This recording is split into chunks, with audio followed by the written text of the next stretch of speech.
Good evening, everybody. It's Charlie, and welcome back to another video on the Chatting Leeds YouTube channel. It's time for your live edition of the Final Say, where unfortunately we have to relive yesterday's horror show at Ellen Road as Leeds United lost out 5-1 to Crystal Palace. Yeah, even just saying that again just makes me feel a little bit ill. Just before we get into the video in more detail, guys, as always, please smash that like button. It really helps get the stream out there. Share it with your friends, your family, your neighbours, whoever. Let's get more eyes on the channel. Please subscribe to the channel as well if you're brand new. We're on the road to 3,000 subscribers. If you could do me a solid and hit that subscribe button, that would really mean a lot. And of course, hit that notification bell and get all of your thoughts and opinions in the live chat as we go. And I will flash as many as I can up on screen. There's 16 of you in the building at the minute. Let's hope that grows as we go more into the video. And yeah, let's just get into a few comments straight off the bat. Kevin saying that I was clashing with the debrief. I believe that's finished now because I was watching it, to be fair. About to choose you live. Hope you read yesterday comment. I did, mate. Yeah, and good evening to you as well. Edward's in the building. Hi, I didn't watch the game, so I don't know what happened to the players. Sorry, mate. Nobody knows what happened. Nobody.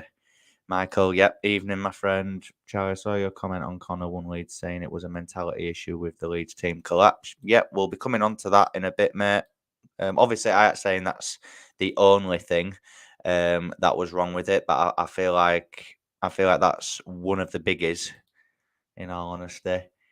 Charlie, I'm well and truly picked off. I can't believe it was the same team that came out for the second half. Yep, Julie, 100%. JC's in the building as always. Evening, mate. How we doing? Well, I think I know how everybody's doing, really. We're all annoyed, aren't we? Hopefully this can be a good therapy session for everyone as well. I feel like I need it, to be honest, because it's been on the brain today, along with some other personal things that I've got going on. My dad isn't too well at the minute. He's in hospital. He's all good though. He is actually fine. But obviously when Leeds United perform like that as well, it really ruined my Easter weekend. I can't lie. Harry's saying, still fuming me, mate. How did that happen? Yeah, exactly. How did that happen? I've liked and subscribed. Good luck with your channel. Thanks, Ian, mate. Thank you. If you knew, that's good to hear.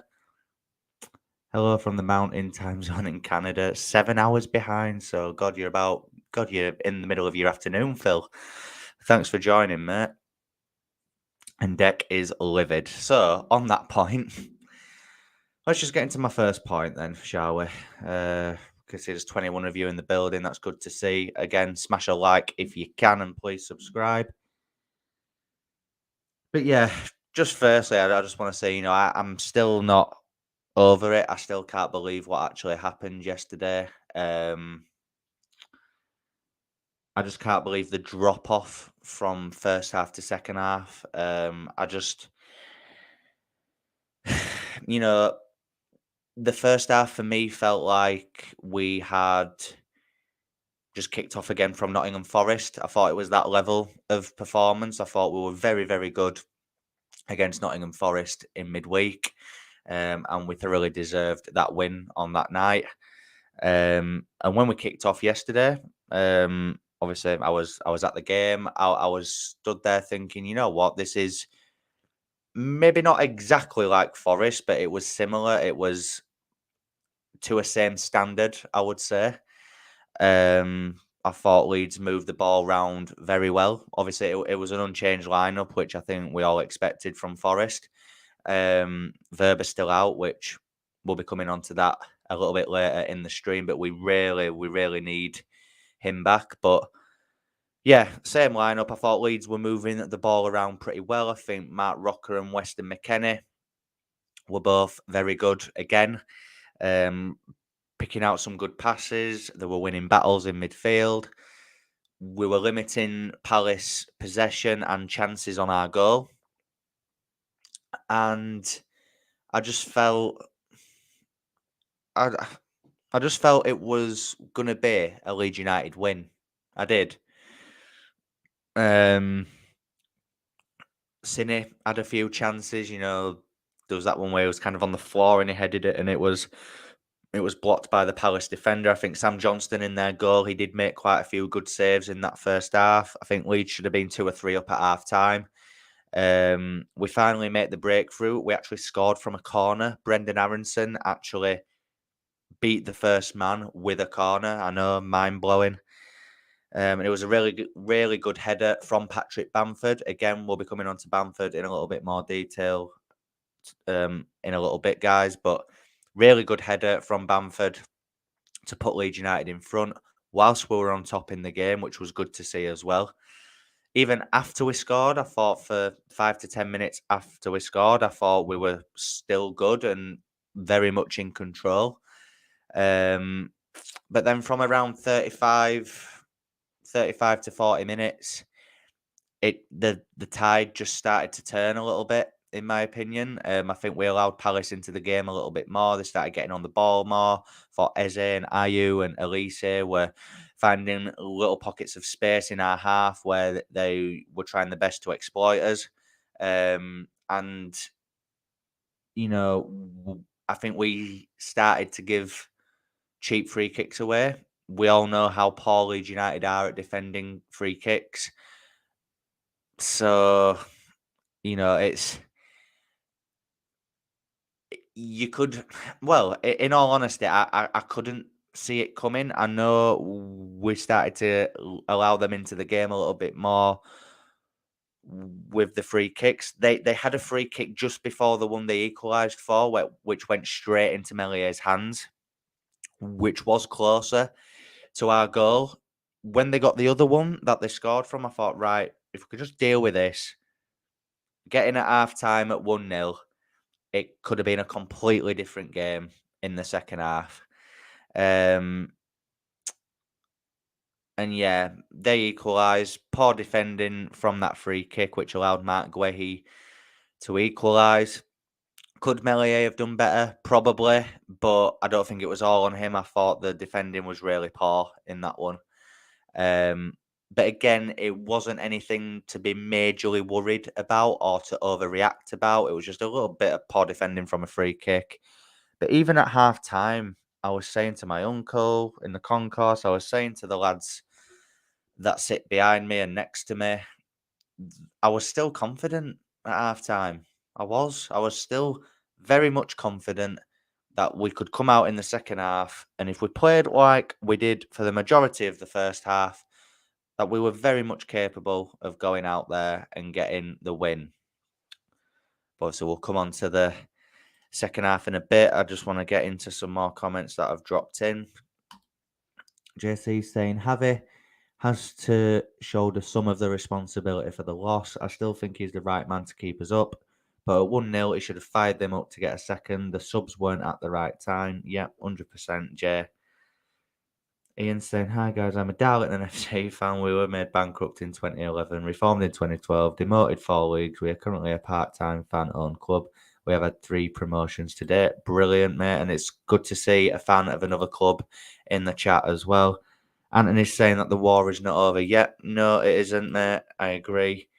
And get well soon to my dad. Thanks, mate. I appreciate that. Charlie, it looked to me around 35-minute mark, Leeds kind of backed off to protect their 1-goal lead going into the halftime break. I'm not sure if that was instruction from bench and they couldn't change. Yeah, potentially, Michael. I mean, like I said, from about 35, 40 minutes onwards, the tide did start to change. Whether that was an instruction, whether it was Javi just trying to get into the break at 1-0, I don't know. But yeah, something just seemed off from around that point onwards, in my opinion. Paul Gray's in the building as well. Defended like schoolboys. Goals we gave away were defended like schoolboys. The goals we gave away were dreadful. That second half, absolute capitulation. So poor against Palace without Zaha. Exactly. And he's saying hi to Michael as well. JC, we were great until we scored. Then we sat back, gave away silly set pieces, which we still can't defend and haven't been able to for 5-6 years. Yeah, I think that's our Achilles heel, isn't it, Jay? I think set pieces is a big one for Leeds United. We are just so poor at defending them. It's an absolute joke. And I still think we were good for a little bit after we scored. However, I can understand where people are coming from, where it seemed like it was really good. Then Leeds scored. Then it just slowly but surely started to fade away from us. Jordan's saying he'd play me over Ayling at the minute. Believe me, Ayling and Bamford are two players that I will be speaking about in a little bit more detail in a bit. So make sure you stay tuned, guys. Um, Phil saying Sunday was down to so many reasons: Ayling, Rocker, tactics, attitude, composure, Harrison, Melier, defending crosses, decision making, etc. The combination of all these was impossible to overcome. Yeah, I would agree with that. In all honesty, I feel so sorry for you and everyone here. Cheers, Edward. Cheers, mate. Yeah, exactly, Edward. Who do you support, mate? Because it can't be Leeds if you're saying that. I thought Melier was terrible on the first goal. Why he came out like he did, trying to punch it. We should have just stayed big. And look, I was, I said earlier, I do watch a lot of Leeds United content on YouTube. I'm a massive fan of Just Joe. One Leeds, Kate at Leeds Birds Rants, there's Jer as well, Ought to Know Better, Ollie Ward, there's so many who are good. Leeds lately as well. I was listening to the debrief earlier on Connor's channel, and they were speaking about Melier at one point, and that it seems a little bit unpopular in the fan base to not slag off Melier, but at least give him a bit of constructive criticism. Um, And what I'm always an advocate of Melier, but in all honesty, is Melier that good? It's a simple question, but it is Melier that good? Um, I'm not so sure. I mean, I think he's a great shot stopper, and I think 1-on-1 is really good as well. But I hate to sound like Roy Keane here, but that's his job, to save shots and to be good 1-on-1. I think his decision making is poor at times when he comes out of his area when he doesn't need to. I'm thinking Wolves. I think he did it yesterday at one point as well. Um, you know, and the Everton goal away at Goodison is way off his line and he's beaten from the right hand side by Seamus Coleman on that day. Look, I ain't saying he was the main reason why all 5 goals went in, but I think as a general consensus for this season, he hasn't had his best season, in all honesty, in my opinion, as old Melier. Ernest saying we need a big shake up in the summer, Charlie. Build a team around Verba. Yeah, 100%. Michael saying a Leeds content creator who has a coaching badge has been saying for a number of weeks that the Leeds backline needs to be upgraded, possibly the keeper as well, except for Verba. Yeah, I think you're referring to Jer there, aren't you, from Leeds United The View? Yeah, I think he has got a coaching badge and he's spot on. He always says that, doesn't he, on the Just Joe channel, that, you know, the backline is a worry. I was a massive advocate of having Cock and Strauch at centre back pre-Verba. But now after seeing it, it conceded 4 at Arsenal, conceded against Nottingham Forest, which I'll be honest, I think was down to Ayling, but then we've conceded 5 at home to Crystal Palace. I mean, conceding 5 away to Crystal Palace would have been bad enough, but in front of your own crowd at Ellen Road, it's embarrassing. It's an absolute disgrace.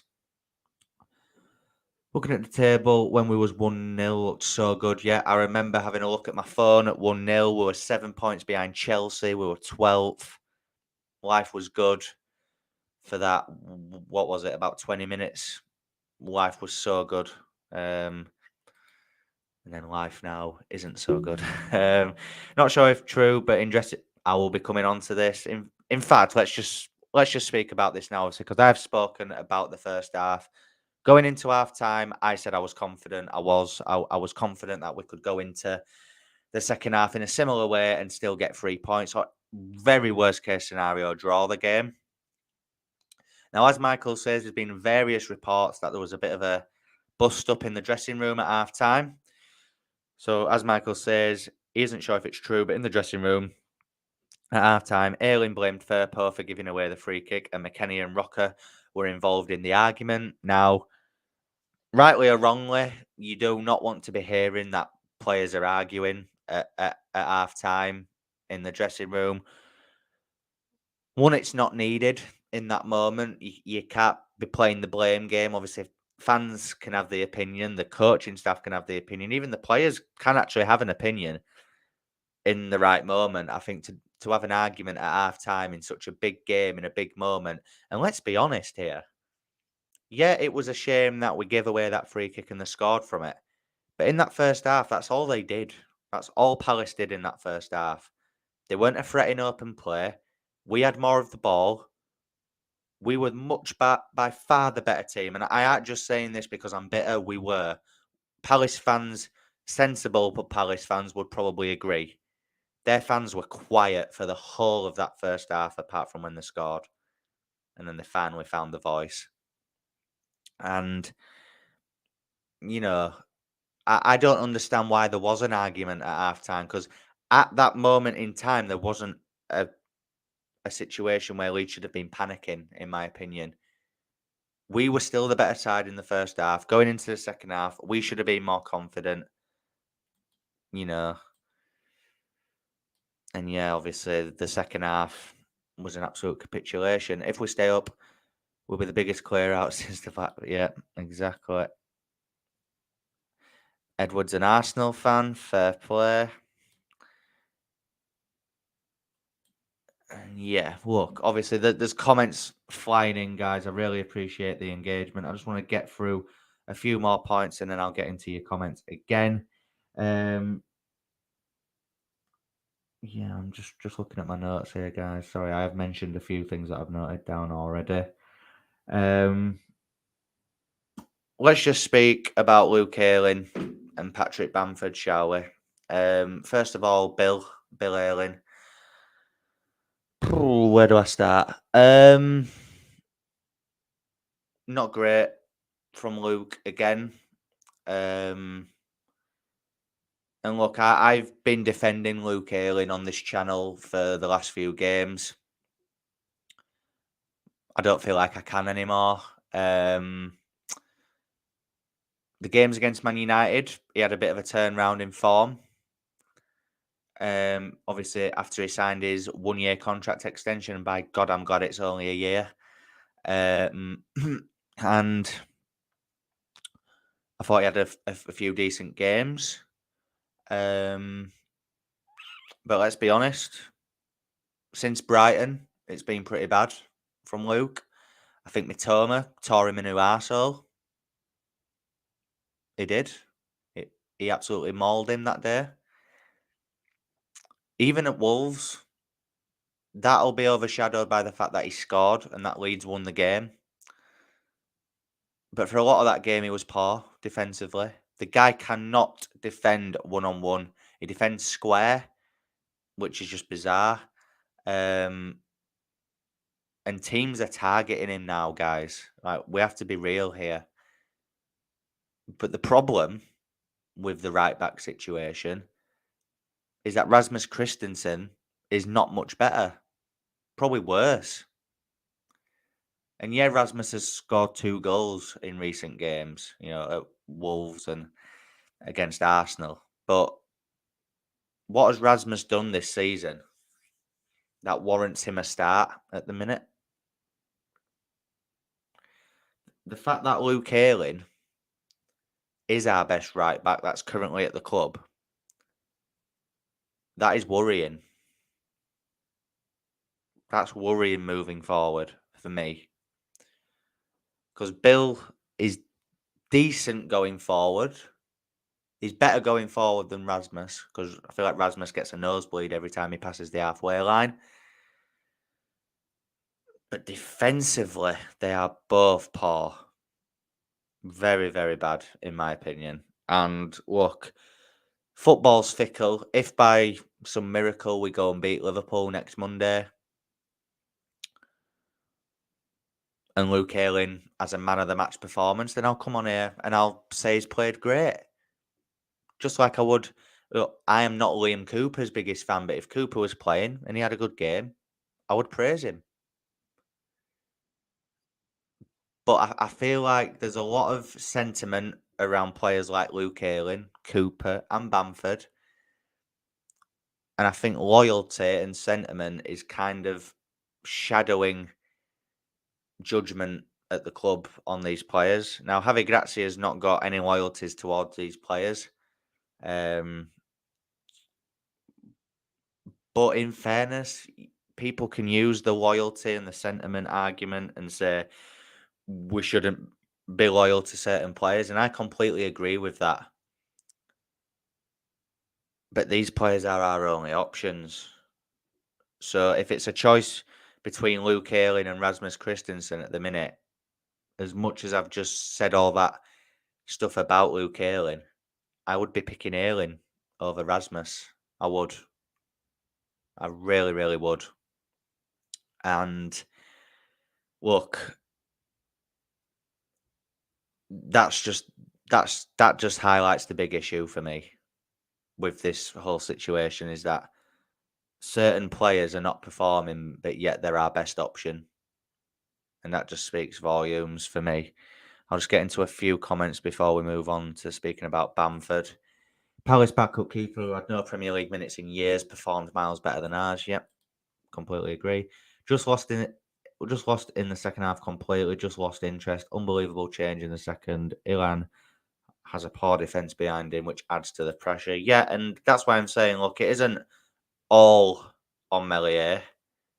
I was just making the point that he is open to criticism as well as the rest of them. Like he is. Phil saying Melier had the third best save percentage in the first season back in the Premier League. Then last season he was 18th in save percentage, and so far this season he's 18th again. The fact that he's 18th for me is staggering. I thought he'd be bottom.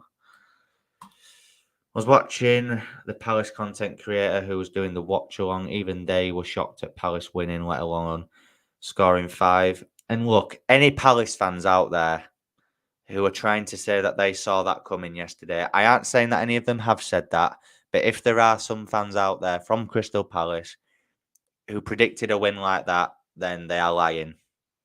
Because, fair enough, I'm sure Palace fancied themselves in the game, understandably, just like we did. I was well confident yesterday. I said I was quietly confident, but I wasn't. I was very much confident that Leeds were going to win the game, as I'm sure they were.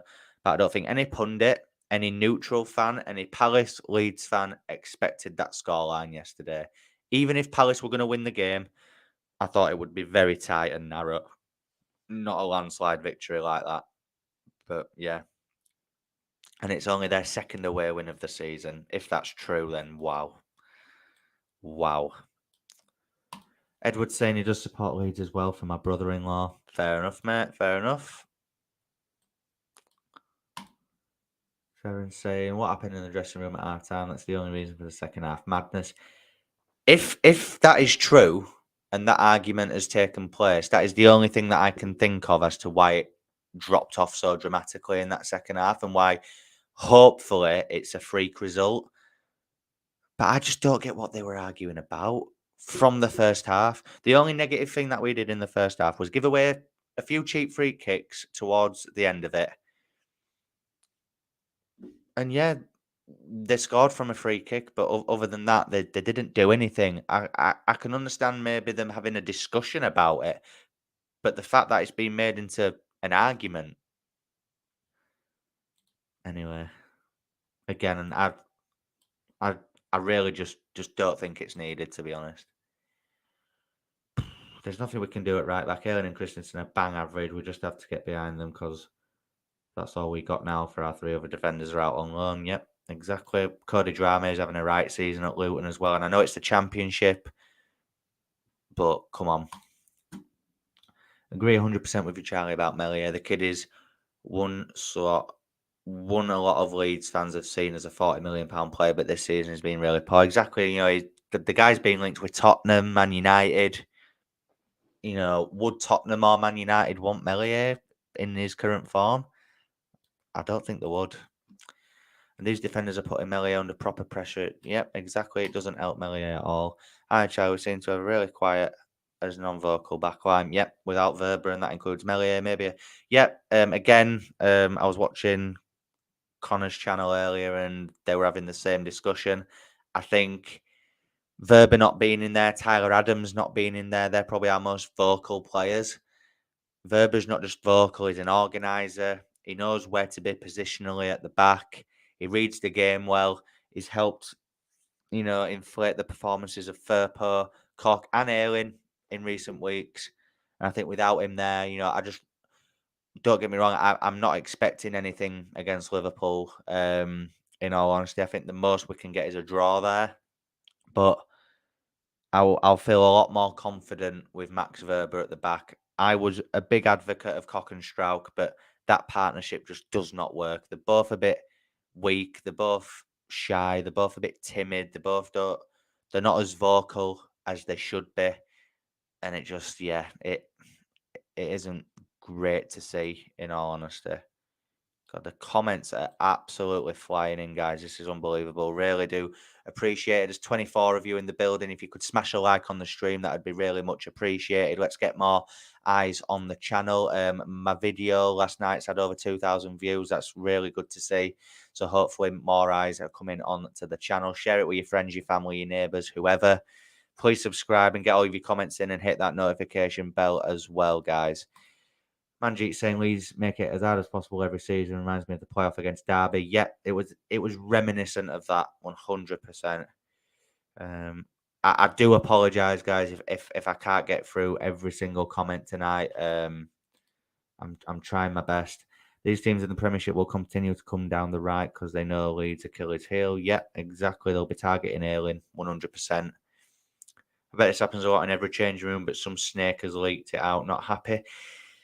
Yeah, and I'm sure it does, but for me, that's the only thing I can think of as to why it collapsed so dramatically in that second half. In all honesty, yeah. Let's just speak about Bamford, and just get through a few more of my points, and then I'll literally just read. I will just read all of your comments because there's that many, and it's really good to see. Patrick Bamford, for me, it's a tough one, Again, Pat Bamford is someone that I have tried to defend as much as possible because I think there are elements to his game that when it's on point, it can be a huge benefit to have him in the team. However, the link-up play hasn't been great of late. Ball bounces off him quite a lot. It looks like he's low on confidence. Yes, he scored yesterday with a great header, and I thought he was having a decent enough game up until he scored.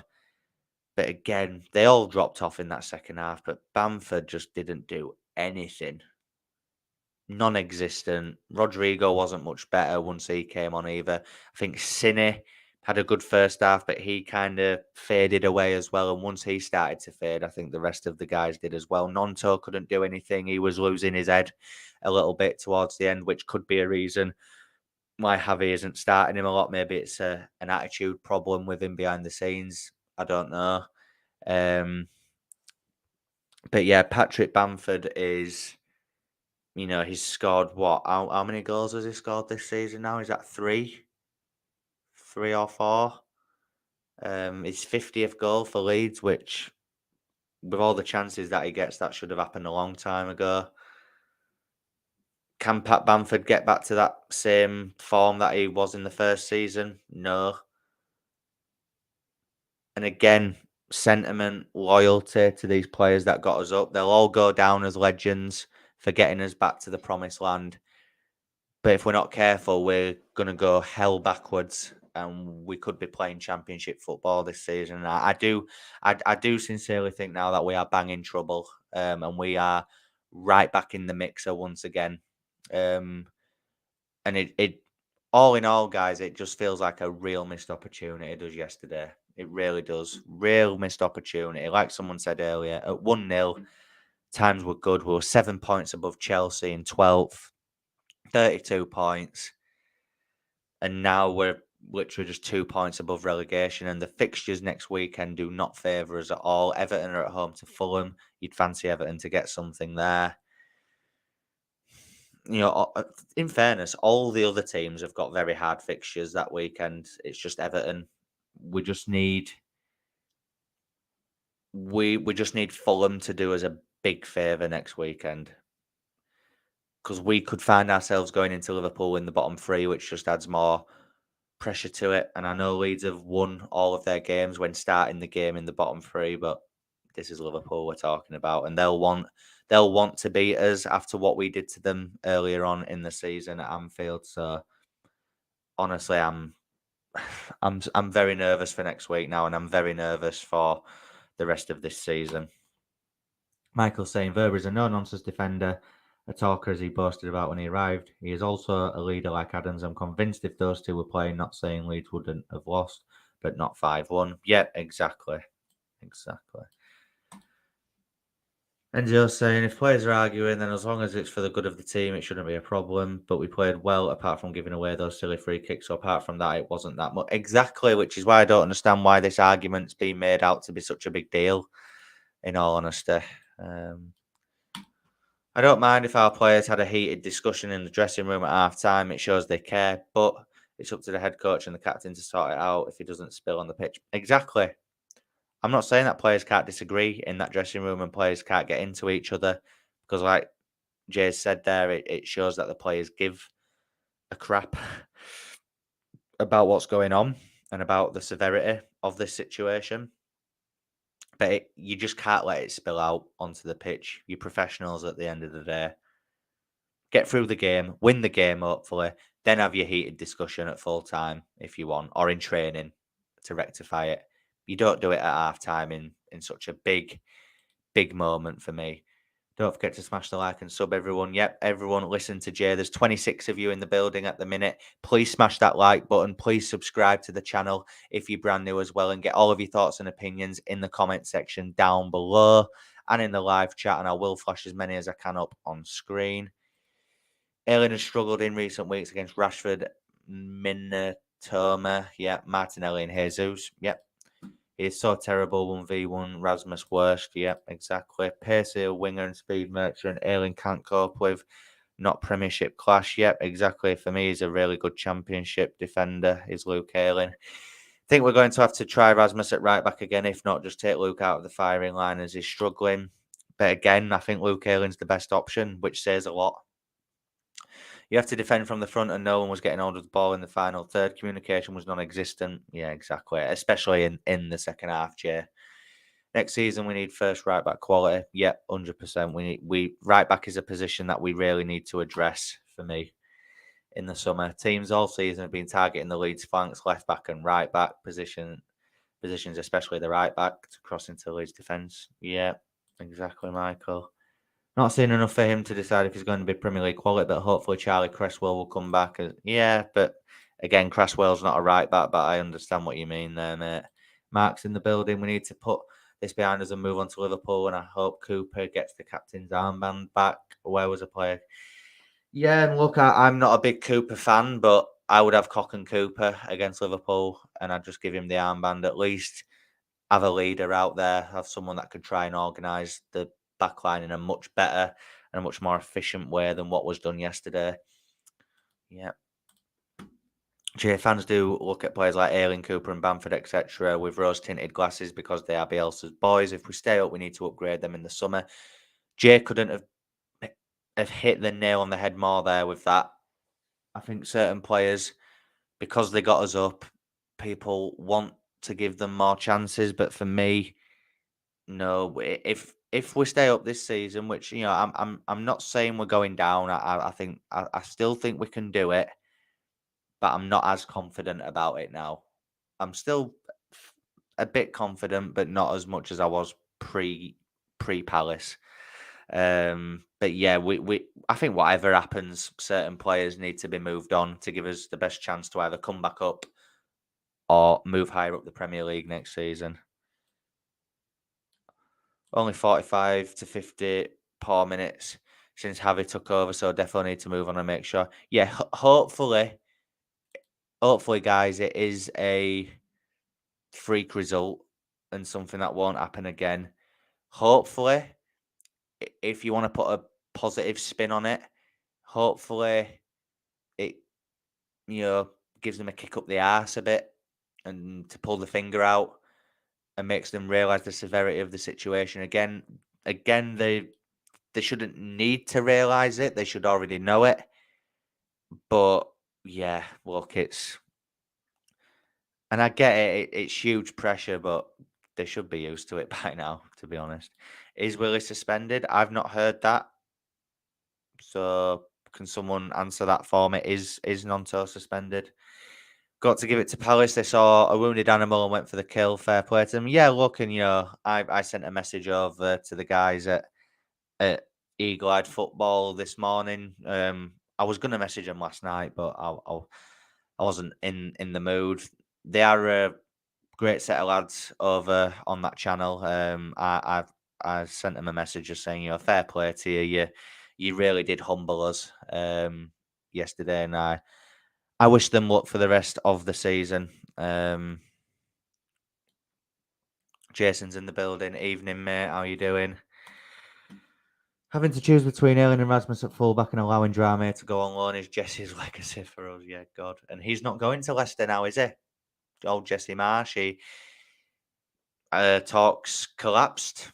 So it looks like Dean Smith and John Terry and co are going into Leicester for the end until the end of the season. That's not a great appointment either, is it? So we just need to hope that there's three worse teams than us, and at the minute there is. So hopefully that can continue. Palace picked up that we had zero pace, especially in midfield. And once past that, were our backline, who are again pretty poor one-on-one. Eze is yep, exactly, mate. Yep, exactly. We missed Adams for his pace and recovery. Yeah, that is unprofessional if they lost it in the dressing room. Let's hope they give it a good go against Liverpool and shock us and make up for this debacle. Yeah, exactly. McKennie and Willis suspended for the next game, are they? Hopefully not. Hopefully not. Joe mentioned the warning signs were there before Palace scored their equaliser. They had a few free kicks, corners into the Leeds box. One hit the post. Yeah, it did. That happened while we were turning his backs for Chris and Kev. Narrowly lad. Cock not followed his man. Yeah, Cock was poor yesterday. He was. And I think after we haven't even touched on the Palace goals, have we? And we're just over 40 minutes in. Let's just quickly speak about the Palace goals before I get into any more comments. I'm just going to see how many comments there are in the chat. Right, okay. That's not that many left. Right, okay. So the second goal, Strauch should get tighter to Elise before he whips that ball in. And how Jordan Ayew has a free header in the box, I do not know. Very poor. Very, very poor. I think the third goal for me is the worst one because Eze is allowed the freedom of Ellen Road to just run through our defence. He's not tracked by Koch or Strauch. And it's a toe poke past Melier, who doesn't make himself big enough. The fourth goal, again, Palace were just bypassing the press. Again, Eze's got the freedom of Ellen Road to just run through the centre of the pitch, play it into Mateta, I think it was, and he slots it home to make it 4. And then the fifth goal just sums it up. Rasmus playing Ayew on side for him to literally just sneak in behind our back line to make it 5. Look, I'm not going to dwell on their goals too much because it'll just anger me even more. But I haven't seen a capitulation like that live, being at the game as well. I haven't seen anything like that since Derby in the playoffs, which was about 4 or 5 years ago. I've seen Leeds lose bad and play really bad, but I've not seen a... If we'd have been bad for the whole game, then you could understand maybe getting hammered as much as it'd have been annoying. But the first half performance was very good. It was. A lot of people are forgetting how good that first half was. which is why it angered me and shocked me. That was the overriding feeling leaving Ellen Road yesterday, was shock. I was walking back to the car with my uncle, and as we got out the ground, it was just really quiet, and everyone were just looking at each other as if to say, "What the has just gone on there?" Everyone was just amazed. Disbelief. I'm still in disbelief that it even happened, to be honest. I was hoping to wake up this morning and think it was a bad dream, but it wasn't. It was real. It happened. We got beat 5-1 at home to Crystal Palace. Not Man City, not Arsenal, not even Liverpool. Crystal Palace. No disrespect to Palace.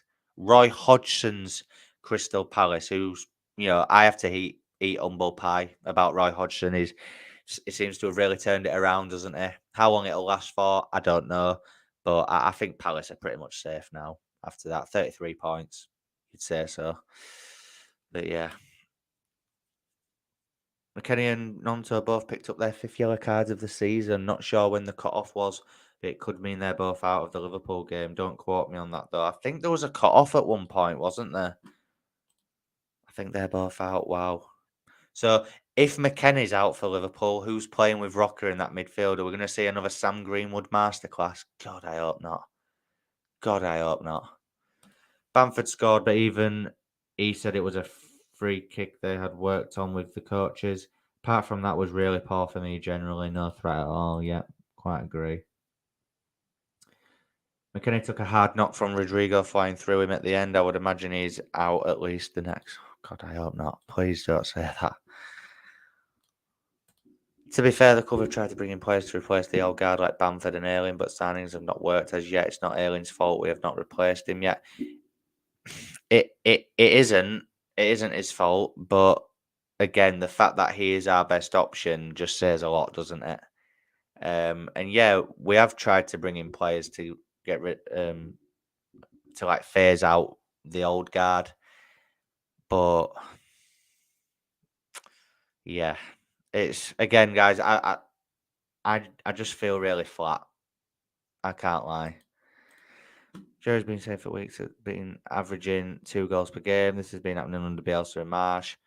So the problem with the defense, yeah, exactly. The defense is a big problem. Big problem. I agree about Bamford. We've had his best season when he got promoted. Time to move on now. Just need a good target man. Yeah, exactly. I was at Red Car Races today. Dallas had a horse running. It won. We needing the team. He was jumping around like a 2-year-old. Yeah, Stuart Dallas. Sometimes I forget he even plays for us because he obviously hasn't played for so long. I wonder how he would fit into this system and how he'd be playing this season if he was playing. I just hope this is a pothole in our road to survival. It would be very Leeds to win the next three. It would be so Leeds to go and beat Liverpool next week. It really would. I think Liverpool will be licking the lips after watching that yesterday. Was thinking Cresswell with Verber in centre, Charlie to commanding. Yeah, potentially. I mean, anything to improve that back line, I would be very much on board with. Anthony's saying it was poor yesterday, but these players are all we got. Let's just stick with them. Yeah, exactly. But by all means, I'm not saying that we are definitely down. Forest have got horrendous fixtures. Leicester are in absolute disarray. And Southampton, for me, I know it's not confirmed, but to me, they are down. Southampton are down. I think Forest will. Their fixtures are shocking. And I'll be honest at this point, I don't see Leicester getting out of it. The players seem to have down tools there. They're getting Dean Smith in while the end of the season. Is that really going to change the fortunes? I hope not, and I don't think it will. They've got Man City next week at the Etihad. They'll get beat there, barring a miracle. They should get beat there. Forest, they've got Man United at home. You'd expect Forest to get beat there. I think Bournemouth are away to Spurs, which, to be fair, that one could go either way. For me, it's just Everton at home to Fulham next week, which worries me going into the Liverpool game. We need Cooper, Verber, Koch back three. Maybe that's the way forward. We could see a different tactic. Kevin's saying Leicester will stay up now with what he's hearing. I don't know, Kevin. I really don't know. I wouldn't be getting rid of Ayling or Bamford, but simply have them as squad backup players. Yeah, exactly. These players need to be phased out and have different roles within the squad for me. Just getting a few of the comments. Problem is, Charlie, our players can have bad games knowing they won't get dropped. Ayling Bamford will know they will start again. Not a good thing, but like you said, we don't have anyone else at right back yet. Exactly. Something was said in that dressing room. Nonto, Rutter, even Rodrigo, all rubbish. Yeah. Do you think the heated arguments is just an excuse they are using, mate? I think it could be no excuse for that. Oh no, there's absolutely no excuse for it whatsoever. And I'm not making an excuse by saying that that's the only thing I can think of as to why it happened. But I don't think they're using it as an excuse. I just think the fact that we've lost the game so heavily, that's why it's been brought up. It probably happens every week in that Leeds United dressing room. But because we've lost so heavily in such a crucial game, maybe that's why it's just doing the rounds on social media. Close the door now, saying, let's face it, lads, we were beaten by the bigger club and the better team. Don't think Palace are a bigger club than Leeds.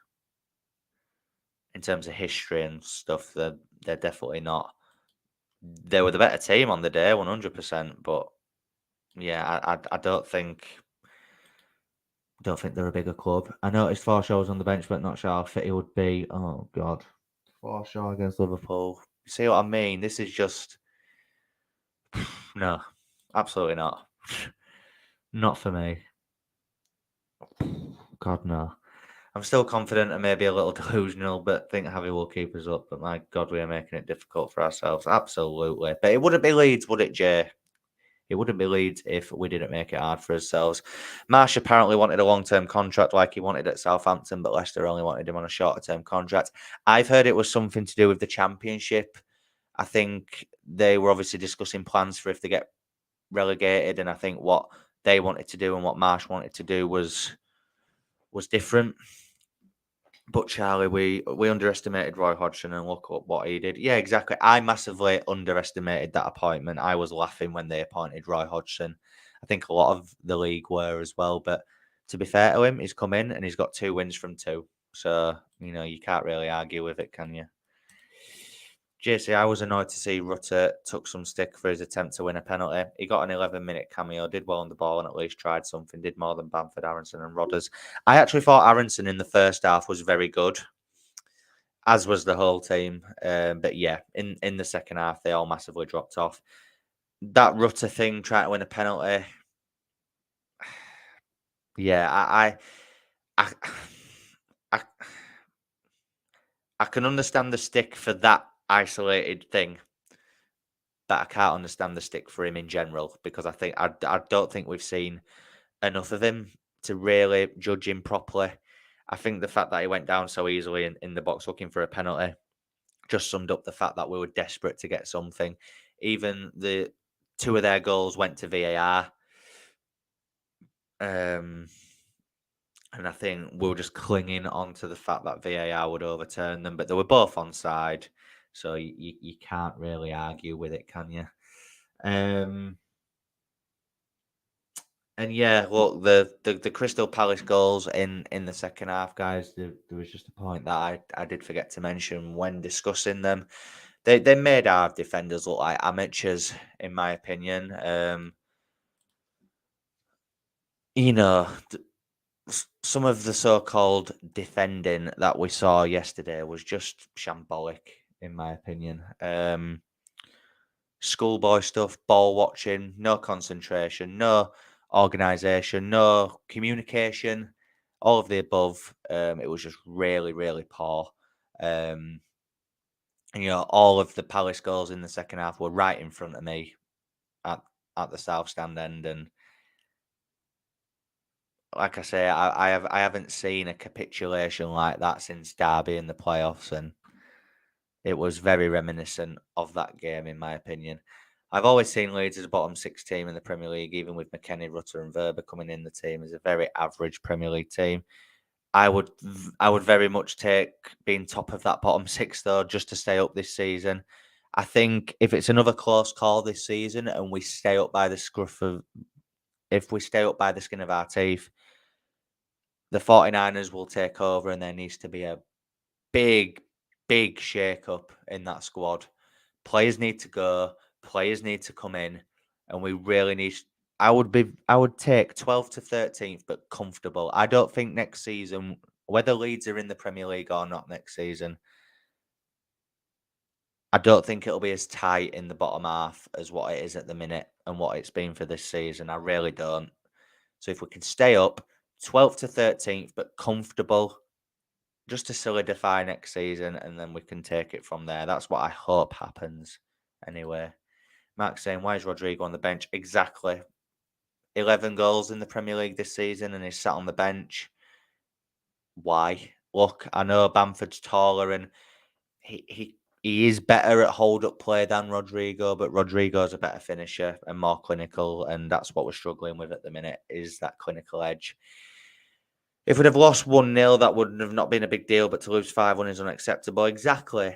If it had been a narrow defeat, but we'd have played well and competed well, you could have took positives from it going into Liverpool. It'd still been disappointing. Of course it would, but to get humbled like that in front of your own crowd as well, not good. Not good. For me, I would start Rodders up top because he's gone clinical and Rutter in the 10. Is he good on the ball? Yeah, fair enough, Jay. Fair enough. Rutter coming on with the team playing well and confident would be fine. I think he could be a really... Exactly. He always comes on in bad moments. So he doesn't look good because the rest of the team doesn't look good. If he comes on in a good moment, when we're winning a game, when we're comfortable in a game and the team's playing well and it's free-flowing football and it's all good to see, then he would do good. He would. Hopefully we brush it under the rug and Javi had them in Thought Parks today and got it all out of their system. Yeah. Hopefully, mate. Hopefully. I can only think Rodrigo is just not fit. There's no way Bamford should be ahead. Yeah, I mean, but Rodrigo's been in the last few squads though now and he has got some minutes. So for me, he should be fit. Otherwise, he wouldn't be entering the pitch. For me, Nonto, the reason why he doesn't start much, I think he's got a bit of an attitude problem. We saw towards the end of the game yesterday that he was trying. It just looked like he was trying to get himself sent off. You know, we really, really need to improve up there. For me, I can't. Oh yeah, we've just seen that comment. Leeds should look at how Eddie Howe has improved. Newcastle started on upgrading their defence with the first signing as Trippier, Burn, Botman, and then Pope. Only 3 defeats all season. Exactly. And yeah, the last thing that I just want to touch upon.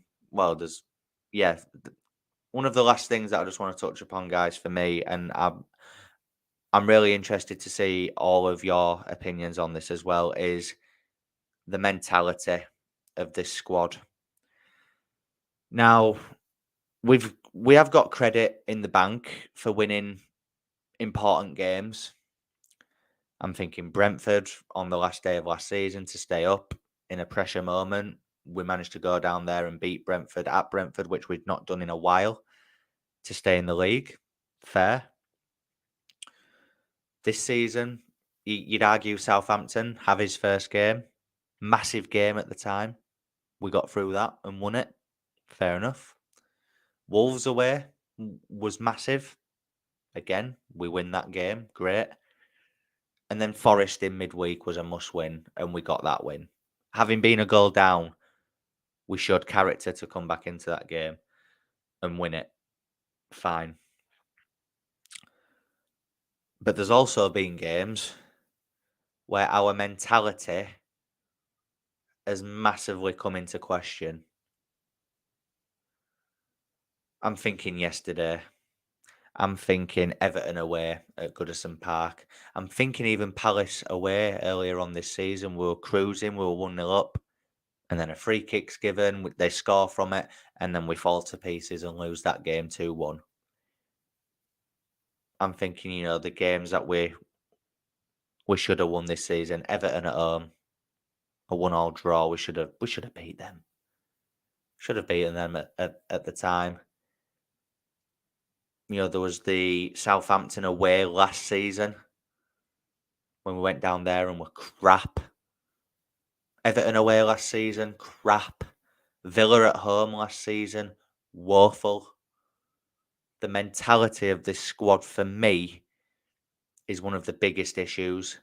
And I get people say about the good games that we've come through in pressure moments where we have got a bit of credit in the bank. Okay, fair enough. But come on. They bottled it yesterday. They were bottle jobs yesterday. Soon as that second Palace goal went in, it was like the life just got sucked out of them. We couldn't pass. We looked like we couldn't run. We just stopped defending. Couldn't pass the ball 5 yards. Their goalkeeper was just stood at the cop end, not doing anything. Didn't test him at all. And yeah, look, when the players can visibly see Ellen Road emptying at 75 minutes, which for me, look, I'm not going to get into it because I can understand why people left early. I couldn't bring myself to leave early. It's just how I am as a fan, and I can't help that. I was stood there at one point thinking, "What am I doing? Still here?" But I just couldn't bring myself to leave because I support the guys win, lose or draw in the tough times and the good.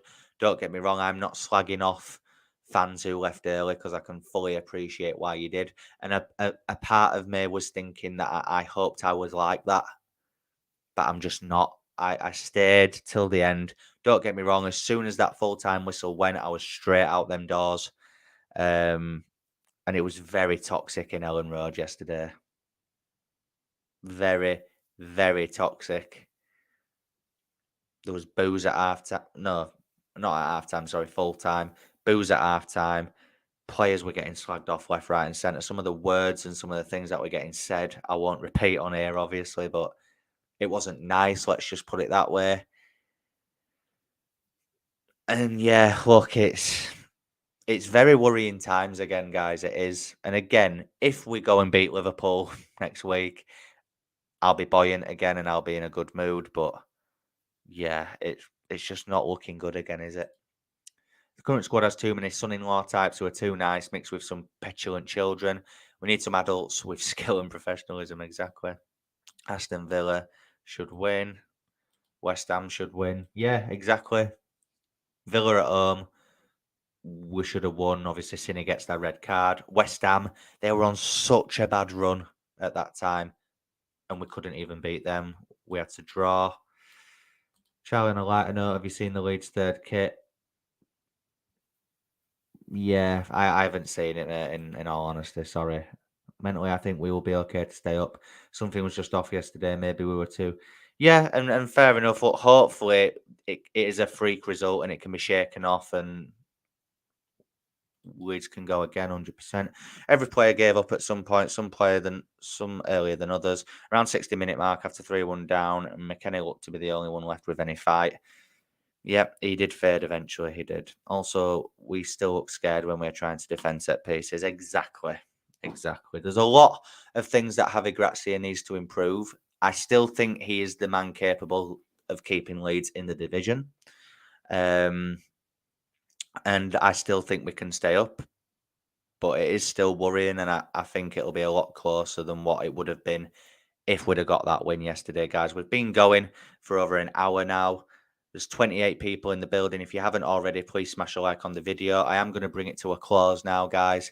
I feel like it's been a very good therapy session. Big up to everyone that's joined. There's been so many comments in that live chat tonight.